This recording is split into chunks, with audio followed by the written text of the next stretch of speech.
नमस्ते। आज हम वर्तमान चौबीसी के द्वितीय तीर्थंकर श्री अजितनाथ भगवान की पावन जीवन यात्रा पर चलेंगे। उन्हें अपराजित आत्मा कहा जाता है क्योंकि उन्होंने बाहरी दुनिया को नहीं बल्कि क्रोध, मान, माया और लोभ जैसे आंतरिक विकारों को जीतकर स्वयं पर विजय प्राप्त की थी।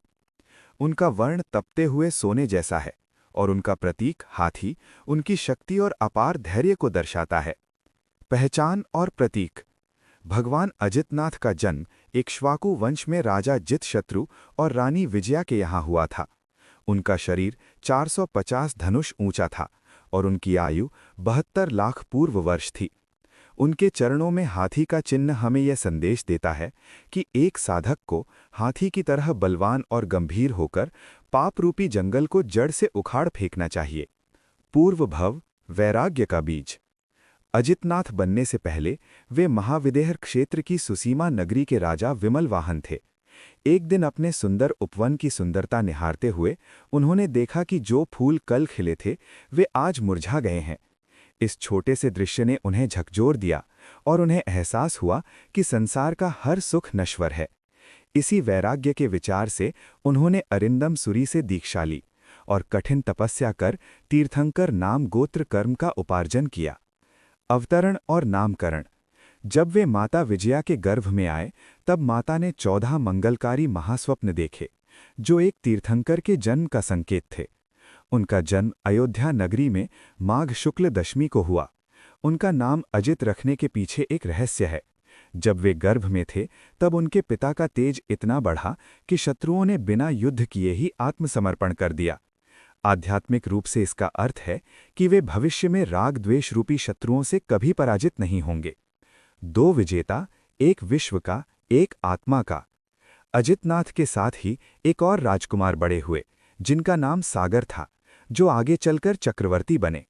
जहां सागर ने अपनी सेना के बल पर 6 खंडों को जीतकर सांसारिक साम्राज्य स्थापित किया, वहीं अजितनाथ ने राज्य को ठुकराकर आत्मबल और अहिंसा का मार्ग चुना। एक ने मिट्टी को जीता तो दूसरे ने अपनी आत्मा को जीतकर शाश्वत मुक्ति का मार्ग दिखाया। महाभिनिष्क्रमण। दीक्षा कल्याणक माघ शुक्ल नवमी के दिन लौकांतिक देवों की प्रेरणा से उन्होंने संसार त्याग का महान निर्णय लिया। वे सुप्रभा नामक पालकी में बैठकर सहसाम्र वन उद्यान की ओर प्रस्थान कर गए। वहां उन्होंने अपने राजसी वैभव और वस्त्राभूषणों का त्याग कर पंचमुष्टि लोच किया। इसके बाद उन्होंने 12 वर्षों तक कठोर मौन साधना की, जहां वे केवल इस ध्यान में लीन रहे कि मैं शरीर नहीं, मैं शुद्ध आत्मा हूं। केवल ज्ञान, अनंत प्रकाश। पौष शुक्ल एकादशी को सहसाम्रवन उद्यान में सप्तपर्णी वृक्ष के नीचे शुक्ल ध्यान की पराकाष्ठा में उन्होंने अपने मोहनीय कर्मों का नाश किया और उन्हें केवल ज्ञान प्राप्त हुआ।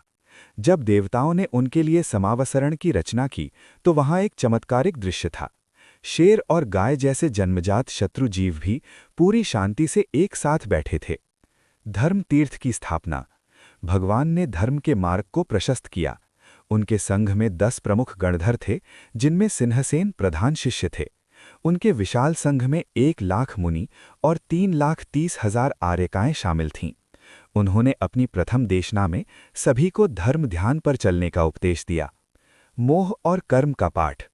भगवान के जीवन काल में एक मर्मस्पर्शी घटना घटी, जब चक्रवर्ती सागर के 60,000 पुत्र अपनी अज्ञानता और कर्मों के कारण भस्म हो गए। चक्रवर्ती के शोक को दूर करने के लिए इंद्र ने उन्हें समझाया कि मृत्यु अटल है और सांसारिक मोह व्यर्थ है। अंततः सागर ने भी ये सत्य स्वीकार किया कि कर्मों के आगे चक्रवर्ती की शक्ति भी तुच्छ है, और उन्होंने भगवान अजितनाथ के मार्ग पर चलकर दीक्षा ले ली। भगवान के उपदेश। भगवान अजितनाथ का मुख्य संदेश था कि असली अजित वही है जो अपने आंतरिक शत्रुओं क्रोध, मान, माया और लोभ को जीत ले। उन्होंने सुख दुख और शत्रु मित्र में समता भाव रखने और मन वचन काय से किसी को कष्ट न देने यानी अहिंसा की शिक्षा दी। उनका एक प्रसिद्ध उद्धरण है, शांति बाहर नहीं अपने भीतर है, जो मन को जीत लेता है वो जगत को जीत लेता है। हाथी का आध्यात्मिक अर्थ। भगवान का प्रतीक हाथी हमें गहराई से सिखाता है कि सच्ची शक्ति उग्रता में नहीं बल्कि गंभीरता और शांति में है। जैसे हाथी अपनी मस्त चाल में चलता है, वैसे ही साधक को दुनिया के शोर से विचलित हुए बिना अपनी साधना में लीन रहना चाहिए। हाथी का शाकाहारी और अहिंसक होना ये सिखाता है कि शक्ति का असली उपयोग रक्षा करने में है, विनाश में नहीं। निर्वाण, शाश्वत मुक्ति। अपनी आयु के अंतिम चरण में चैत्र शुक्ल पंचमी को भगवान सम्मेद शिखर जी पहुंचे। वहां उन्होंने 1000 अन्य मुनियों के साथ अपने समस्त कर्मों का क्षय किया और सिद्धालय में विराजमान हुए। देवताओं ने उनका निर्वाण कल्याणक मनाया और आज भी ये स्थान एक अत्यंत पवित्र तीर्थ के रूप में पूजा जाता है। ऐतिहासिक धरोहर। तारंगा तीर्थ। आज भी गुजरात में स्थित तारंगा तीर्थ भगवान अजितनाथ की महिमा का गुणगान कर रहा है। 12वीं शताब्दी में सोलंकी राजा कुमारपाल ने आचार्य हेमचंद्र की प्रेरणा से इस भव्य मंदिर का निर्माण कराया था। मारू गुर्जर शैली के इस अद्भुत मंदिर में भगवान की 2.75 मीटर ऊंची श्वेत वर्ण की भव्य प्रतिमा भक्तों की आस्था का केंद्र है। आज के युग में प्रासंगिकता। भगवान अजितनाथ का जीवन आज के समय में और भी प्रासंगिक है। हम बाहरी दुनिया और करियर को जीतने में इतने व्यस्त हैं कि खुद को भूल गए हैं, लेकिन वे सिखाते हैं कि खुद के गुस्से और अहंकार को जीतना ही असली सफलता है। वे हमें याद दिलाते हैं कि भौतिक सुख नश्वर हैं, जबकि आत्मिक शांति ही शाश्वत है। अजय वही है जिसे कोई विकार हरा न सके। मंगल पाठ। आइए हम सब इस मंगल पाठ के साथ अपनी यात्रा पूर्ण करें। ओम ह्रीम श्री अजितनाथ पारंगताय नमः। हे प्रभु, जैसे आपने अपने कर्मरूपी शत्रुओं को जीता, वैसे ही हमें भी अपने विकारों को जीतने की शक्ति और प्रेरणा प्रदान करें। वीडियो आपको कैसा लगा? अगली बार किस तीर्थंकर की कथा सुनना चाहेंगे? नीचे कमेंट में नाम जरूर लिखें। ऐसी ही पवित्र कथाओं के लिए वीडियो को लाइक, शेयर और चैनल को सब्सक्राइब करना ना भूलें।